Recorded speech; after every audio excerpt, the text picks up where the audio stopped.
Bueno, pues la reflexión de hoy la he titulado Desde las constelaciones hasta las galaxias. Ha sido el gran camino hecho por los humanos en el conocimiento del universo desde los tiempos más remotos hasta el presente. La cosa comenzó cuando el ser humano tuvo algo de raciocinio y miraba al cielo por las noches. Eran los cerebros más primitivos del hombre. Básicamente, cualquier civilización prehistórica observó el firmamento y comenzaba la astrología. Se trataba de líneas imaginarias que unían los objetos del cielo que nos servían de orientación y que acababan dibujando las llamadas constelaciones que aparecían en la bóveda celeste. Aries, Osa Mayor, Osa Menor, Orión, Tauro, Andrómeda, Casiopea, Perseo, Piscis, todas estas se ven desde el hemisferio norte.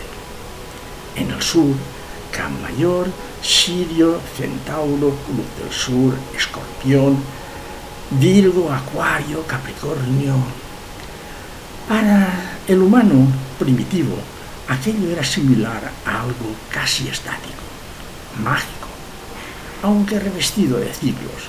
Se había descubierto el calendario astronómico para ordenar las cosechas y de paso les servía para predecir el futuro.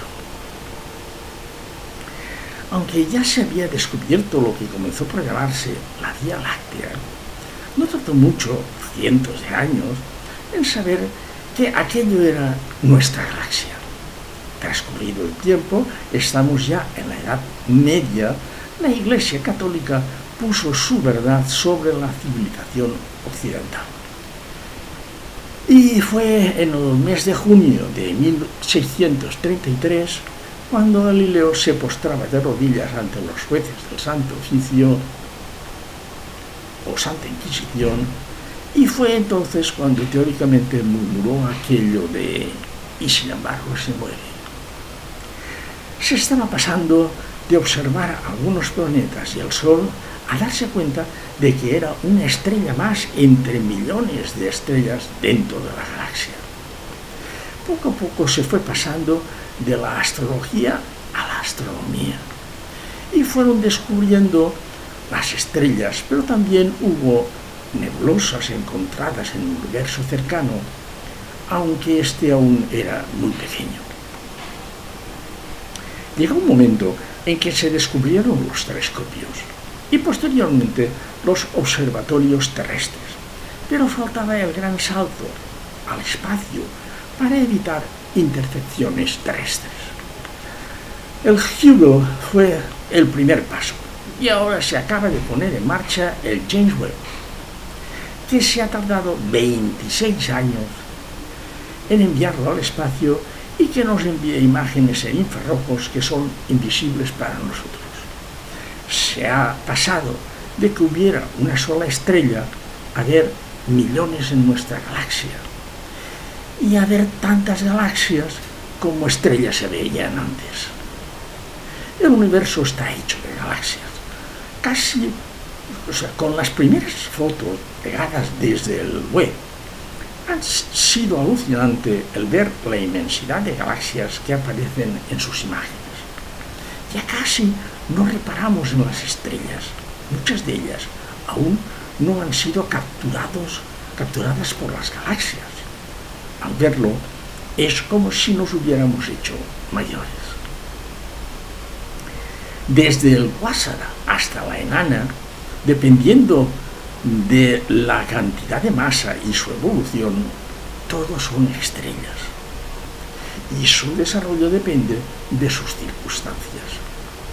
Sin embargo, el proceso de creación de las galaxias es distinto, aunque ellas también interactúan entre ellas. En un principio aparecen dos estrellas supermasivas que acaban atrayéndose y fundiéndose. Estas atraen a otras y se crea el agujero negro central que va a ir creando la galaxia. Este acaba atrayendo todas las estrellas que están a su alcance y poco a poco van cayendo en el agujero negro. Este es el principio de la galaxia el efecto gravedad ha hecho acto de presencia. Estos movimientos acabarán dando forma a la nueva galaxia, pero es entonces cuando aparecen nuevas interrogaciones. ¿Por qué unas tienen forma de espiral?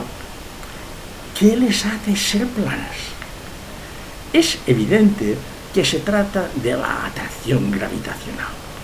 Pero, ¿por qué tienen un plano orbital como los planetas?